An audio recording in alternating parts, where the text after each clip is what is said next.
अथ श्रीनृसिंहस्तुतिः।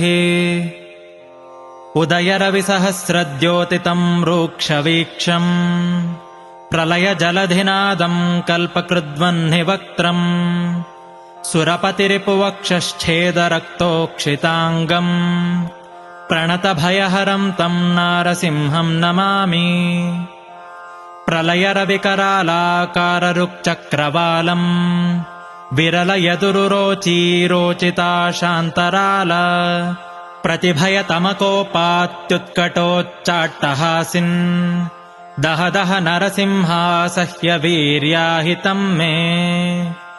सरसरभसपादापातभाराभिराव प्रचकितचलसप्तद्वन्द्वलोकस्तुतस्त्वम् रिपुरुधिरनिषेकेणेव शोणाङ्घ्रिशालिन् दह दह नरसिंहासह्यवीर्याहितम्